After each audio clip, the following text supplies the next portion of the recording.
Continuamos con el desarrollo de la información y ahora en la sección entrevista, como lo anunciamos, está con nosotros el abogado penalista Carlos Castañeda Ferraz. Bienvenido, Carlos, a OPAO Noticias. Muchas gracias, Alberto. Además, él es docente en la Universidad Privada Antonio Dorrego. Vamos a conversar sobre este tema que en las últimas semanas pues, ha generado mucha discusión, polémica y que ha sido motivo de primeras planas y editoriales en los medios de comunicación. ¿Es viable en el país, en el Perú, aplicar la pena de muerte? Y esto ha surgido pues a consecuencia de este caso trágico, lamentable de la pequeña Jimena de 11 años, secuestrada, violada y calcinada por la persona que ya conocemos, quien declaró ser culpable y que ya está bajo la custodia de la policía. Carlos, entonces, en tu calidad de abogado, el pueblo, la comunidad, la sociedad ayer ha salido a las calles en Lima y otras regiones del país a protestar y a decir que ellos están en contra de todo tipo de violencia, de abuso contra los menores de edad. Y el tema fundamental es que la sociedad pide, gran parte de la sociedad, es que se aplique en el país la pena de muerte. ¿Es viable en el Perú aplicar la pena de muerte, en este caso, Carlos, para violadores de menores de edad? Muchas gracias, Alberto, por la invitación.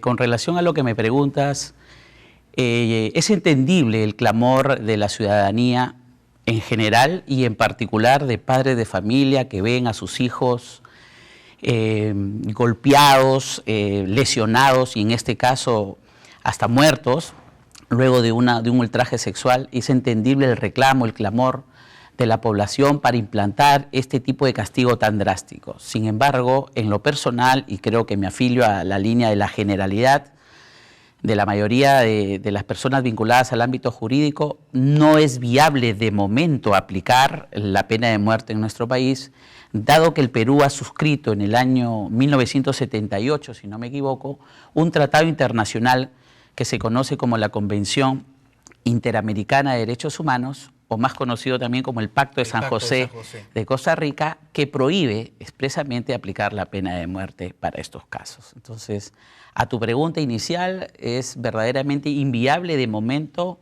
poder aplicarla a casos de asesinato, de violación, como ahora es el clamor de la ciudadanía. Claro. Según nuestra constitución política del país, Carlos, en el caso que es de una traición a la patria, ahí sí se aplica la pena de muerte. ¿Es el único caso en la Constitución? Claro, lo que pasa es que en el año 1978, para cuando el Perú decide suscribir este tratado, el Perú tenía la pena de muerte, entre otros casos, para los casos de traición a la patria en caso de guerra exterior, para casos de asesinato y otros más.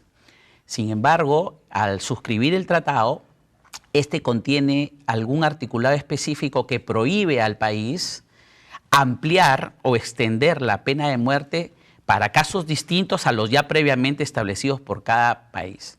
Pero no olvidemos que al año siguiente, en 1979, surge una nueva constitución política del Estado de nuestro país.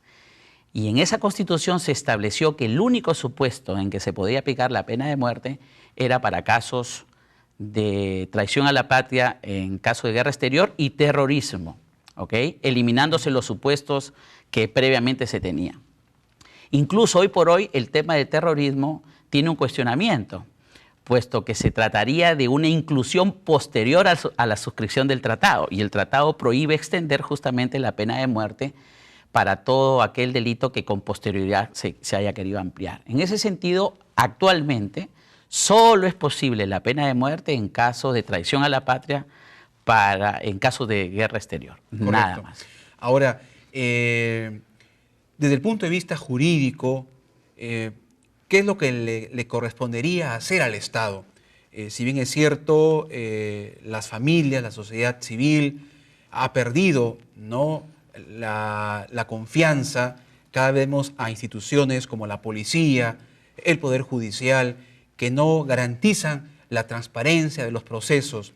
Entonces, ¿qué le corresponde ahora al Estado para recuperar esa credibilidad de la población y que la sociedad espere, ¿no?, una respuesta inmediata frente a estos casos que muchas veces pues, se archivan y pasan inadvertidos, ¿no? Claro, definitivamente que la única posibilidad en que podamos evaluar la conveniencia de aplicar una pena de muerte para estos casos que hoy claman el reclamo de la sociedad es denunciar el tratado o la Convención Interamericana de Derechos Humanos, prácticamente renunciar al Pacto de San José de Costa Rica, apartarnos del pacto. Pero la pregunta es si eso es conveniente, ¿no? Definitivamente que el pacto es un estándar mínimo de protección de los derechos fundamentales. Es un claro límite al poder del Estado en actos en contra de las personas. Por lo tanto, renunciar o denunciar el pacto no lo veo como lo más conveniente. Ahora, debemos también señalar de que el principal fin o la principal función de una sanción de naturaleza penal, la principal función de la pena, es la prevención justamente de los delitos y las faltas.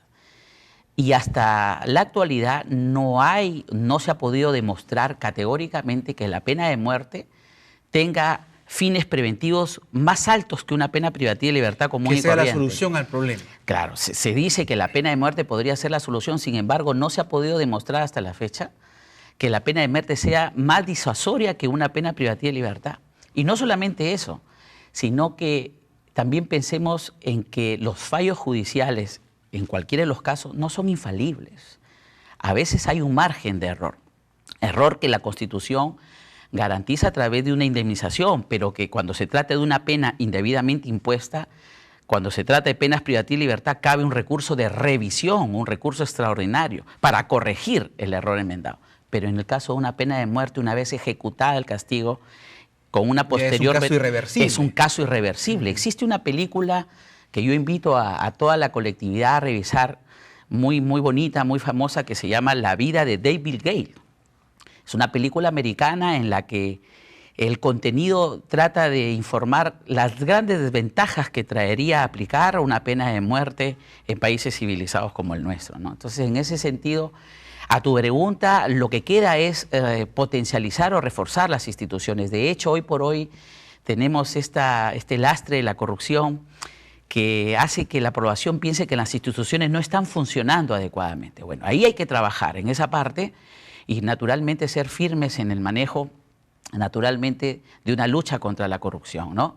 De tal manera que los procesos que se inicien culminen en forma adecuada, con un estándar probatorio adecuado y que se apliquen castigos severos, pero dentro del ámbito de las penas hoy civilizadas, entre ellas la pena privativa de libertad. Para el caso de esta niña Jimena y del monstruo de la bicicleta, como creo que le han llamado en estos últimos días, pues no cabe duda que el castigo a imponer podría ser eventualmente la cadena perpetua, que según muchos criminólogos han señalado que la pena de cadena perpetua incluso es mucho más dura y severa que una propia pena de muerte, porque es una muerte en vida. Muy bien.